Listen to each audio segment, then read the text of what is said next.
Okay, so now we will be moving on to measures of dispersion. And dito sa measures of dispersion, ano nga ba ang measures of dispersion? If the measures of central tendency give information about the center of the data, ang measures of dispersion naman is compute the degree of dispersion of the values from the average. Okay, how spread the individual values are from the averages.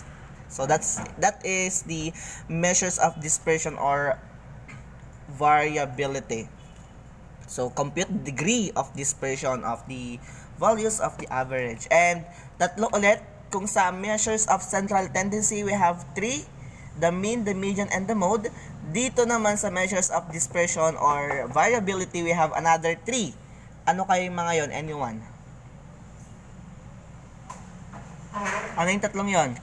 We have R, we have S, and we have V.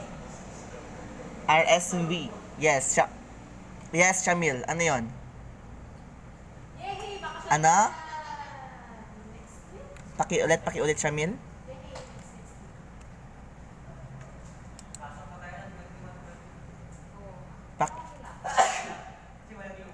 What's your answer, Miss Shamil? Kalay ba yung Christmas party natin sa ano? Siguro. Range? Correct. It's range. Ano? Variance. And? May isa pa. We have the? Correct. We have the standard deviation. Dito sa measure of dispersion, we are dealing with the range, the variance, and the standard deviation. So, again, we will compute how to get the range, the variance, the standard deviation both in group and ungroup data. So first sa ungroup muna tayo. So when we say range, ano yung range naon? When we say range, it's the simplest and the easiest to compute. Bakit? Ito yung highest value minus lowest value. Parang dun sa pagkuha ng standard ng frequency distribution. When we say range, it is the highest value minus the lowest value. Whatever the answer, that is the range. Okay po? So, yun lang po yun. Okay. Okay, suppose yung sa number, okay, we have 1, 2, 3, 4, 5. The highest value is 5 minus the lowest value which is 1. So, 5 minus 1, 4. So, your range is 4. Ganun lang po yun. Okay, so that is tinatawag na range. How about variance? When we say variance, it's the average of the square deviation of the values about the arithmetic mean. The difference of the values from the mean will produce negative differences if the values are below the mean. To avoid this, variance is developed as an alternative mechanism for overcoming the zero-sum property of deviation from the mean. Ano kaya ang variance? Okay. Yung squared, this is the squared. Kaya pag variance, it is the squared of standard deviation. Pag standard deviation naman, it is the square root of the variance. Okay? Kapag, sabi ko na ha, pag variance, it is the squared of the standard deviation. And the standard deviation is the square root of the variance. Okay. Dito, as you can see, yung logo natin na parang bilog, this is the population variance. Ito yung logo for population variance because we have two. We have population variance and we have sample variance. Diba ganun naman yung sinabi natin noon? We have population and sample. Kapag population variance, ito yung symbol. Pag population, ito yung logo for population. And makikita nyo na ang denominator niya is n, meaning the whole population. Okay? Yun po yun. If this is the population variance, di ba sabi squared? Diba? Squared. Okay, yan. And then, kung ito yung population variance, kung lalagyan mo naman ito ng square root, yun na yung tinatawag natin, okay, yan pala yun. Yun yung tinatawag natin na population standard deviation. Okay, I repeat. Malalaman mo na population kung ito yung logo or yung denominator is the n, the total number of or the population size. Yan ang population na tawag natin. Okay? And standard deviation, sabi ko nga, it is the square root of variance. Yun lang po yun. So, ang variance, it is the squared of standard deviation.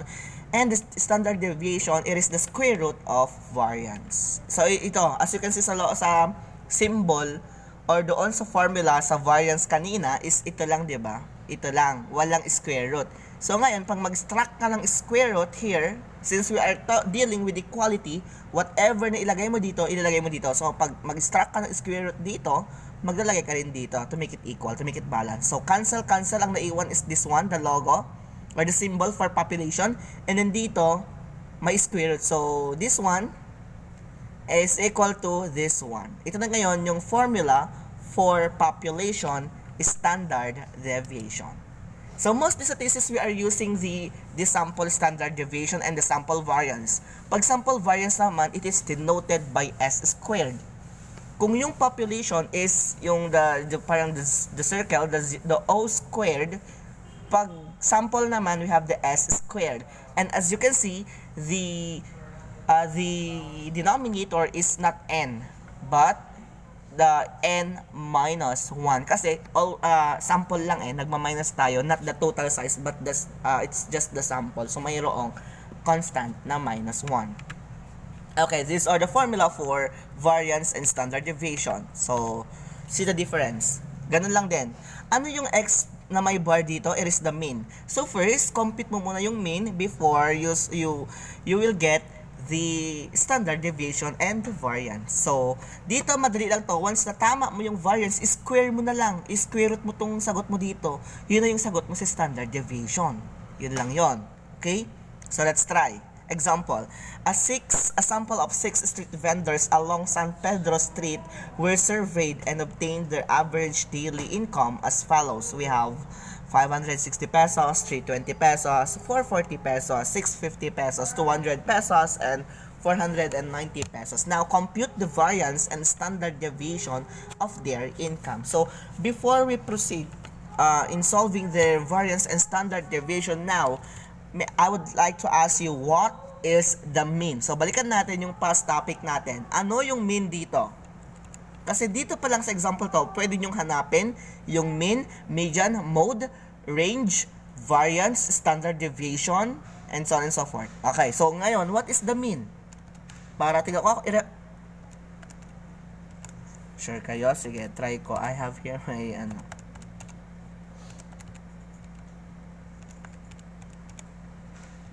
What's the answer? 400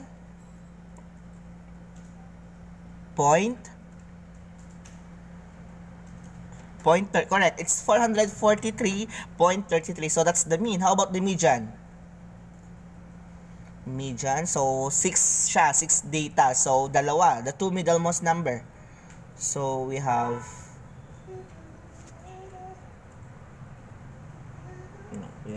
six. Ano yung dalawang number na nasa gitna? Correct. It's 490 and 440, and we have 465. Correct. So, how about the mode?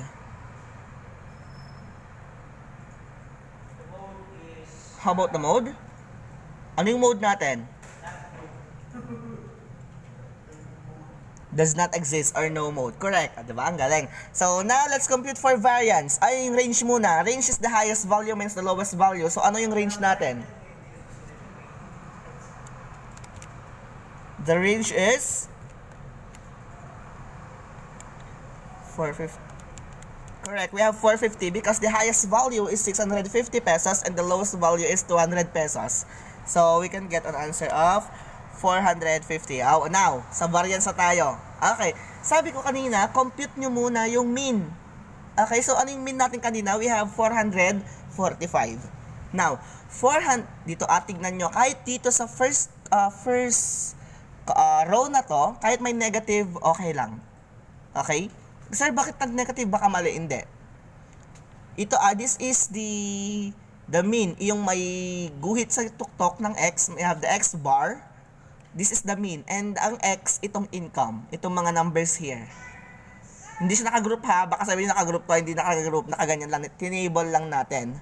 Okay, so ito yung mean. So, 200 minus the mean, which is 445. So, 200 minus, but before that, kunin mo natin pala yung total income. So, we have our total income of 2,670. So, 2,670 divided by 6, we have the mean of 445. Now, 200 minus 445. Correct, we have negative 245. Now, ito dito ngayon, dito, i-square natin. Okay, i-square natin. So, your answer here will be squared and input the answer here sa tabi niya. So, square root, 200, negative 245 square is what? Okay, 60,025.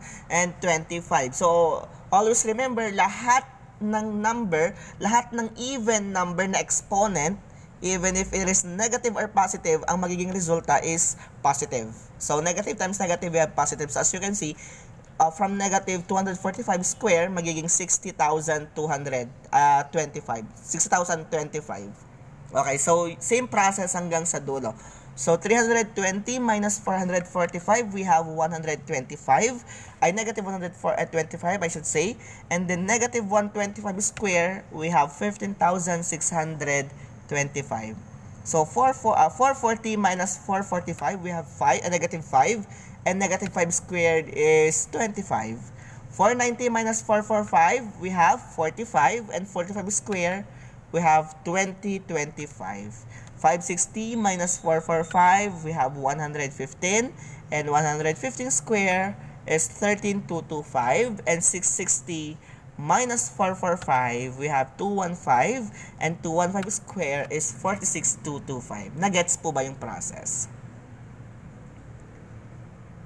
Okay, sure, nakuha yung process. Now, dito tayo mag-focus kasi may summation na naman dito. Okay.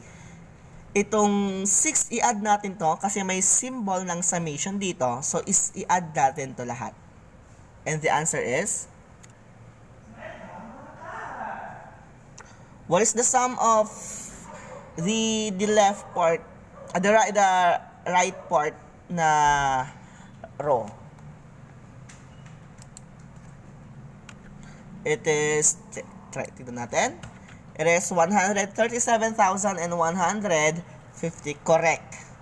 Now, pwede natin sagutin or hanapin ang value ni range, ni standard dev at saka ni variance. So, sabi natin kanina, compute for the mean. So, na-compute na natin. Now, so, compute for the variance. Ano yung variance natin dito? Sa tingin nyo? So, para ma-compute yung variance, ito na siya. Ayan. The total number yung kanina, 137,150. Tapos, yung n natin is 6. Diba? We have just 6 data minus 1, which is constant. Kasi, we're just dealing with sample. Hindi naman to population. So, always sample lang yung ginagamit natin. So, 6 datas minus 1 is it's 5. So, 137,150 divided by 5 is 27. Tama ba? 137,150 divided by 5, it's 27,430. Yan na ngayon yung variance natin. How about the standard deviation? Yung standard deviation is square root nitong 27,430. So, gawin mo na lang, square root of your answer. So, square root of 27,430, we have what? What's our answer? Square root. Correct. It's 165.62. Di ba? Yun lang po yung measures of dispersion and variability for ungroup. Di ba? Ang dali pag ungroup. How about pag group? Ayan. Therefore, the sample variance is 27,430 and the sample standard deviation is 165.62. Okay.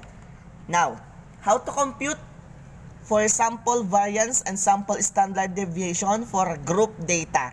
So, dito, bakit naka-enter na tong mga ano? So, balikan na icon natin.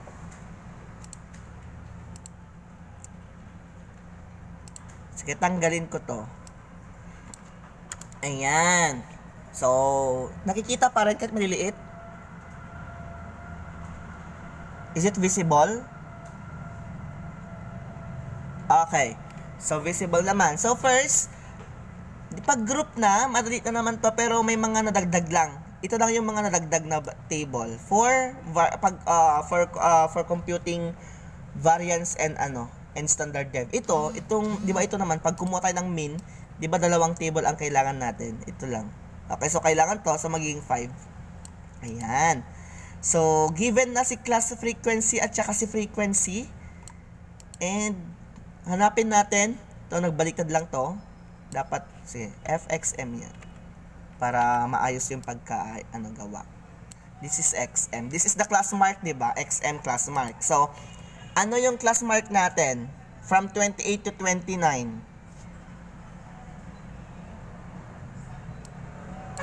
What's our class mark?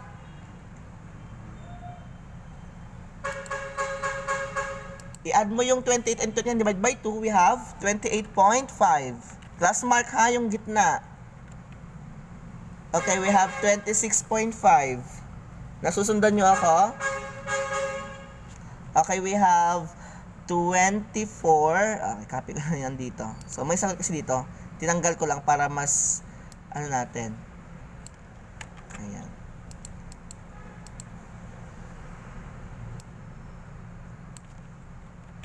Ayan. So, nagets nyo kung saan nyo kuha ko yung class mark. Yung gitna nitong dalawa. I-add nyo tong 28 and 29 divided by 2. Yun ngayon yung class mark. And then, FXM, itong F at saka si XM, i-multiply natin. So, multiply natin. What is 28.5 times 1? It's still 28.5. How about 26.5 times 3? Yes, 7. 729. Okay, 79.5. Okay, ha? How about 24.5 times 3? 73.5. How about 22.5 times 3? 67.5. How about 20.5 times 6? 123. Lang? Wala ng point, wala ng decimal? Okay. So, 18.5 times 6. 111. So, 16.5 times 8. 132. And 14.5 times 6. 87. 12.5 times 10. 125. And last but not the least, 10.5 times 14. 140. Try nga natin kung tama yun dito. Oops. Correct. 87. Correct. Okay, correct. Ayan. So dito, ito lang kailangan natin sa pagkuha ng mean, 'di ba? And then ang ginagawa natin, i-add natin ito, 'di ba? Dito. So ano yung sum nito? I-add natin yung 28.5, 79.5, 73.5, and so on and so forth. So yung FXM, i-add natin to get the sum or the total number para magamit for in getting the mean.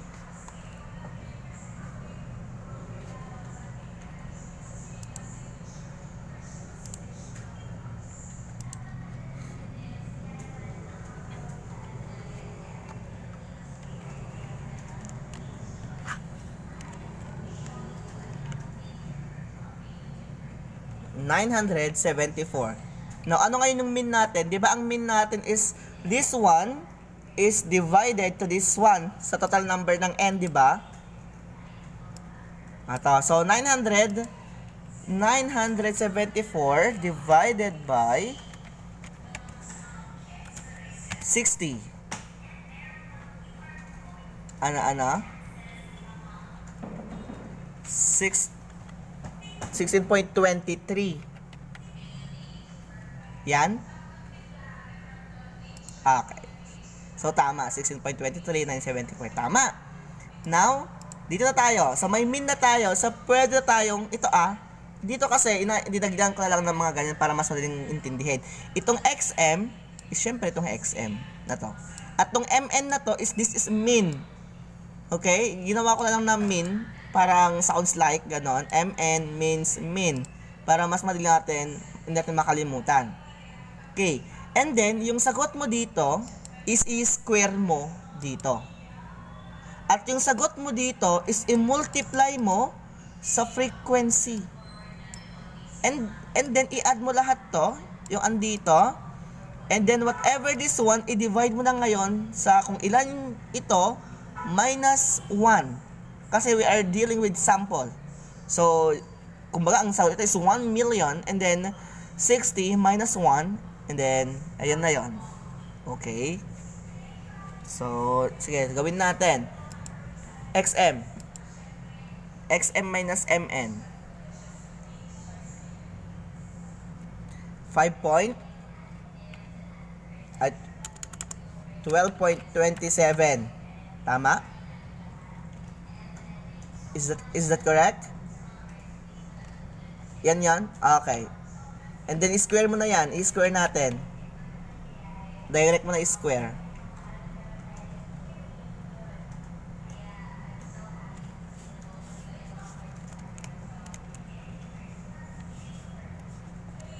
$150.55. And then, i-times mo na yan sa frequency na 1. It's still 150.55. Okay, so next.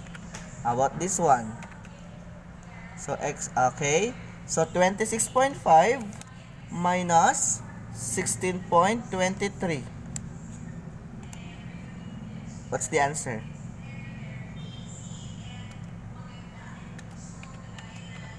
Correct. 10.27 square.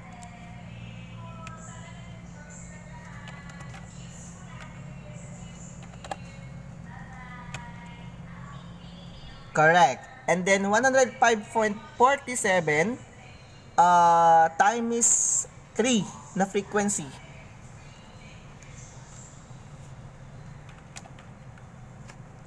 Okay, nasaan na tayo? Bakit nawala? Okay, ba't nandun na tayo sa wait lang ha? Ba't napunta siya? Nag-jump na siya. So, what's the answer? 316 point? Bakit?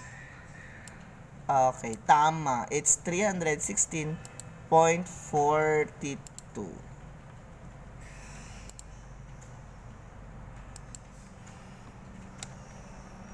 Oh.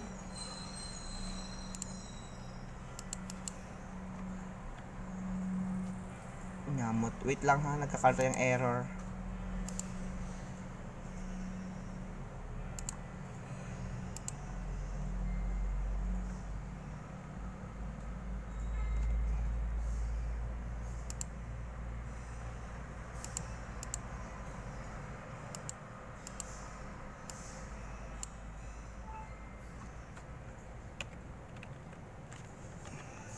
$316.42.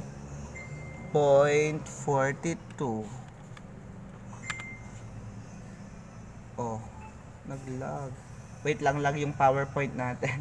Yung presentation. How about next one? Sige, balikan natin mamaya. So next one, 24. Okay, dito. Ito? Ano? 8.27 square. Okay, wait lang. Sa 8 number lock ko na nga lang.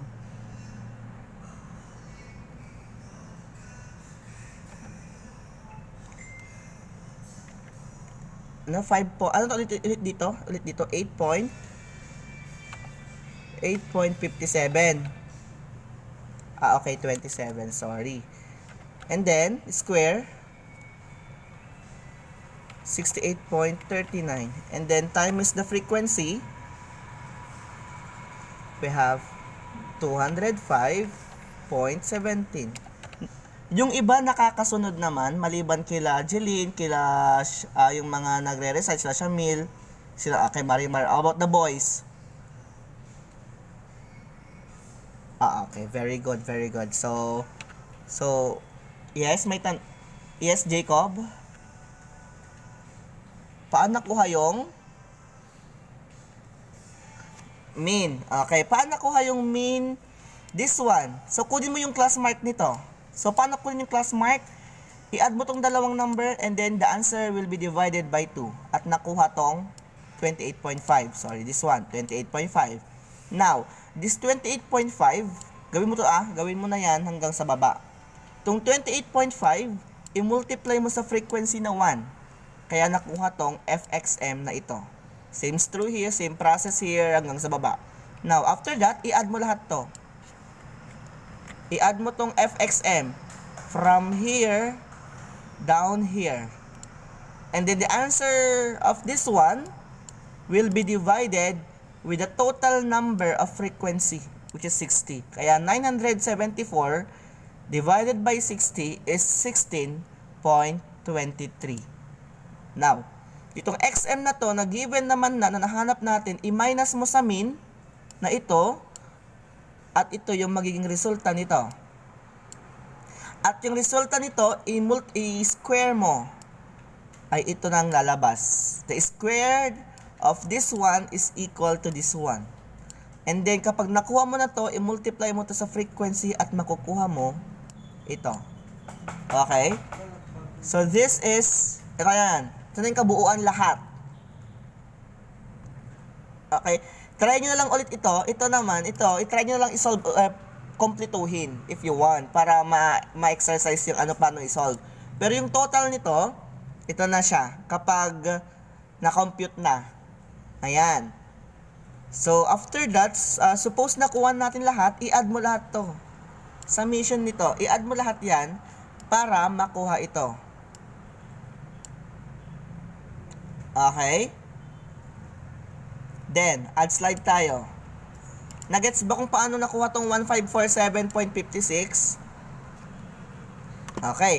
Dito tayo sa pinakalas yung product ng ito at saka ng frequency, ipunta dito, then i-add mo lahat to at nakuha tong 1547.56. Now, paano kunin si variance? So, si variance is S squared. Kaya S raised to 2. And then, ano yung sagot dito? We have 1547.56. Okay, so 1547.56 divided by 60 minus 1. Okay? Always minus 1 kapag sample. Kasi dito naman, more or less sample lang yung pinapahanap natin. So, 1547.56 divided by 14 is 59. The answer...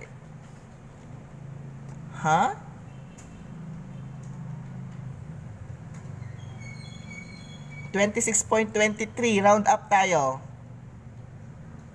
Diba, nag-round up tayo? Makikita yung 9 yung magiging next after 22, diba? May 9.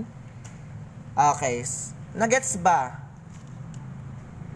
Okay. So, yun. So, our standard variance S square will be 26.23.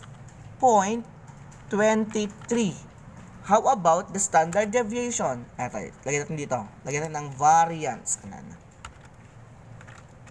Variance or sample variance ka muna lang.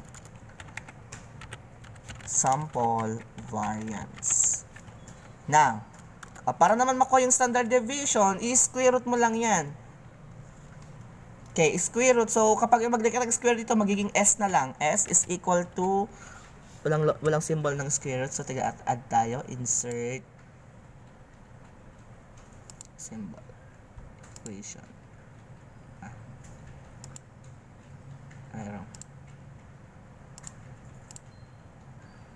Ayan, so input tayo ng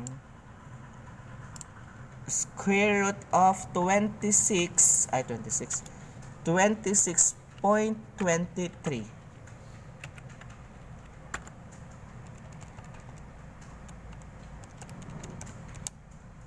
The answer is 5 correct, 5.12. Ayan, so that is our standard, sample standard deviation.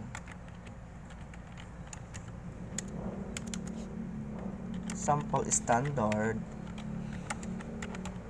deviation. Ay, wait lang,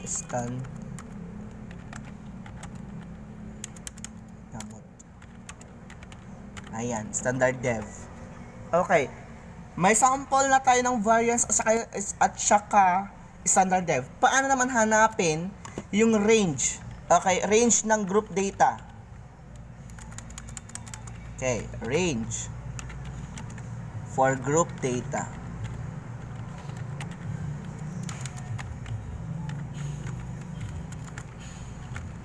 Okay. Paano kunin yung range ng group data? Ganito siya. Balik tayo sa table.